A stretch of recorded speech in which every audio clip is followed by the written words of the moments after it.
Hello, I'm Claudia Orengo from Heartmade.es, and in today's video tutorial I want to talk about the font categories that exist and what do they mean. So this video can help you if you have been designing for a while, or if you are not a graphic designer but you like designing your own graphics and you have a business online.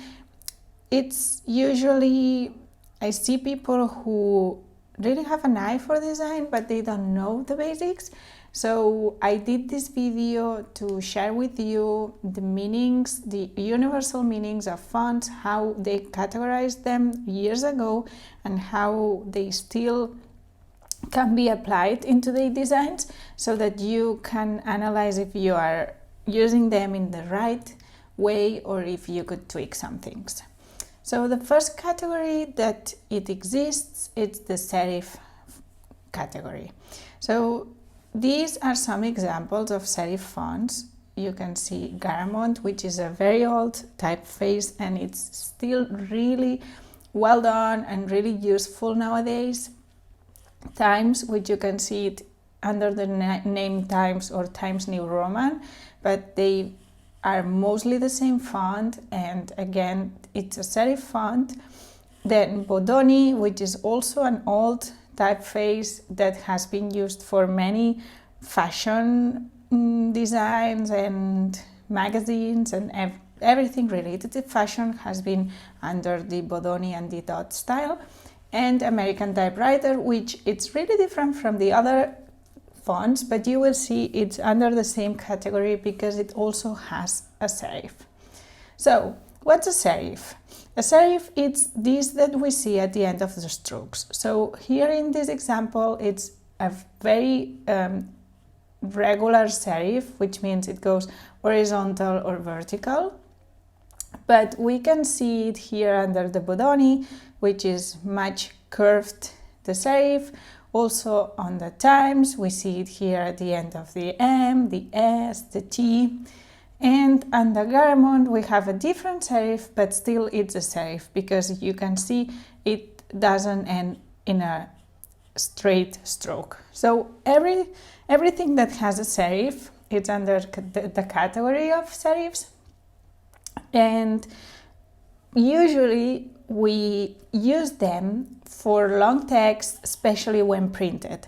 But this was designed because when they were printing, the very early printing methods, which were with blocks, they typed into the paper with kind of like a stroke, so they pasted it into the paper, and then the ink used to run out. So some letters looked blurry, and then they discovered that if they added this at the end of the blocks, when they printed, the ink would go inside the serif, and it will help recognize better the character and the word without losing the readability. So this is the origin of the serif, but still nowadays we use many fonts with serifs, and they really help when you have to read a long text, especially if it's printed really small,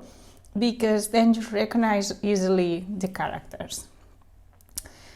Then we need to analyze the meanings. So over the years it has been used in these specific areas, which are moments of elegance. So it really resonates with elegance because of the fashion and because of the more traditional things that we see printed with these fonts.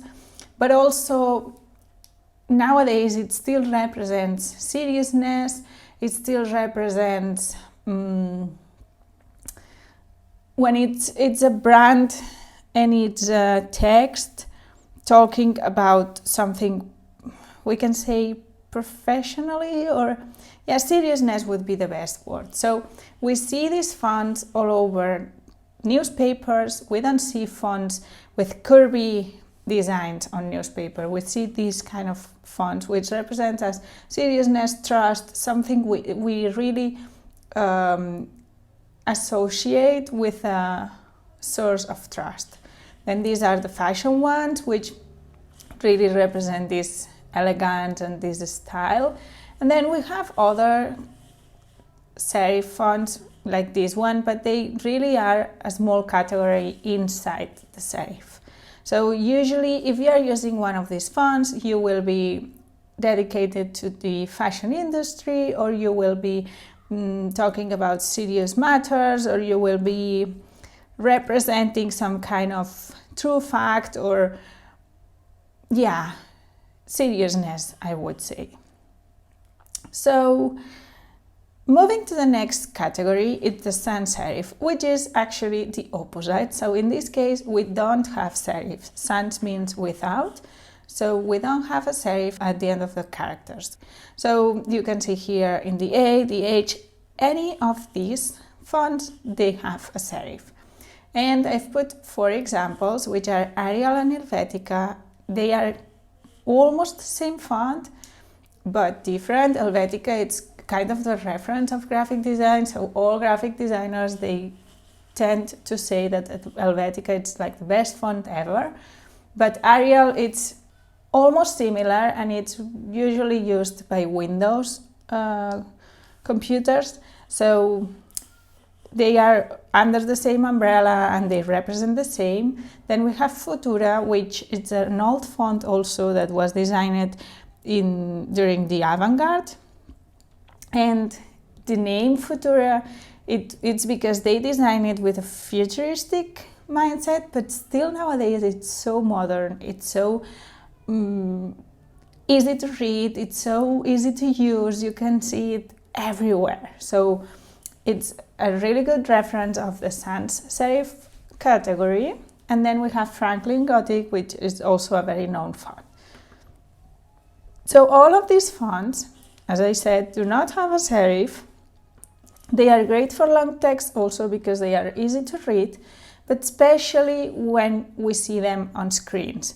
So if you print, you will want to use a serif font, especially if you do it in a very, very small font size. And if you are doing it on the screen, it's easier to read without serifs. And the meanings of these fonts usually represent simplicity, modernity, and cleanliness. So if you are looking for a clean look, modern and fresh, you will want to go before with a sans serif than a serif font. A serif font will be more elegant, will be more seriousness, and in this case it will be more cleanliness, modernness. So moving to the next category, script fonts. Script fonts are those who come from the hand script calligraphy. So we see here a very good example of a calligraphy made with a pen calligraphy and ink. So if we think of the copperplate calligraphy, which is this one, we think of something very similar to this, and then they translate it into a digital font. But we can also think of brush calligraphy, which is this font, it's a good example. Also Gothic calligraphy, which is an old calligraphy. It was invented and used before the copperplate calligraphy, but still it's under this same category, the script one. And nowadays the modern ones, they look like this, or we have so many styles, but I just added this as an example. So you can see how many different styles you can do just representing handmade words or handwritten texts. So as I was saying, they are based on handwritten calligraphy. They are good for short words and text, but not long ones. If we have a long text written with any of these fonts, we will get crazy, and at what point we will not be able to concentrate anymore. The old books, especially on the European countries, they were printed with Gothic, well, not printed, but handwritten with Gothic fonts, and they are really hard to read. Finally, the meanings, we can say it's a more personal touch, and at the same time it has a bold and niche style. So depending on which one we see, we can see this represents like elegant, it represents even love and care, because we think of handwritten letters. Then this one, it's much more modern, it's more unorthodox, we can say, or even casual. The Gothicus, it really represents the Gothic style, and it quickly drawn us to Germany or to old texts. So it's really representative, and nowadays we are using this kind of font, but at the same time they look personal. It looks like if you have been signing or written by hand. So these are the meanings of the script fonts. Then monospaced. These fonts, we don't see them as often as the other ones because they tend to be more hard to use, we can say. So here you have 3 examples: the Courier New, the Source Code, and MOBY. So any of these fonts, what they have in common is that all the letters, they occupy the same space in its width. So they are exactly the same width. In other fonts, we can see how the I is much smaller than the A or the P, but in this case, all they occupy the same space. That's why they are called monospace. So usually they are used for coding text.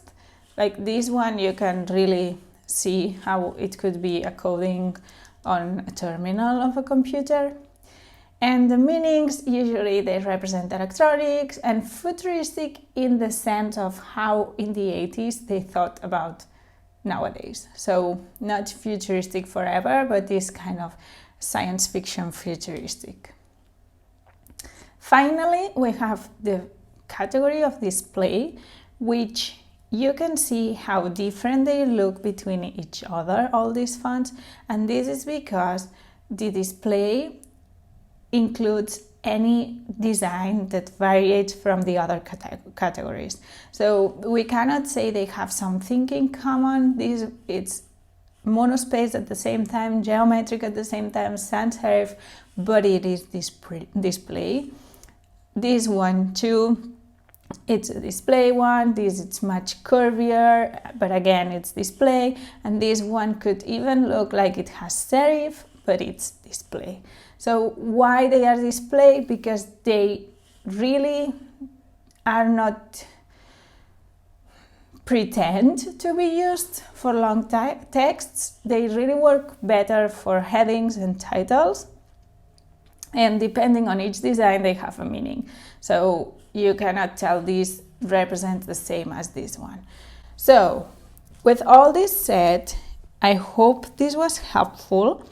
And if you want to use this to analyze your own branding, your own designs, and see if they represent what you want to represent, I have a free course in which I teach you how to do your own brand audit without having to do it from your perspective or asking somebody else what they think about your brand, but using the general and international meanings of fonts, colors, and what things represent. So if you want to know if your branding and your graphics are representing what you want them to, feel free to join my course, and you will learn much more, not only about font, and you will see how you can tweak some things so that your brand represents what you want.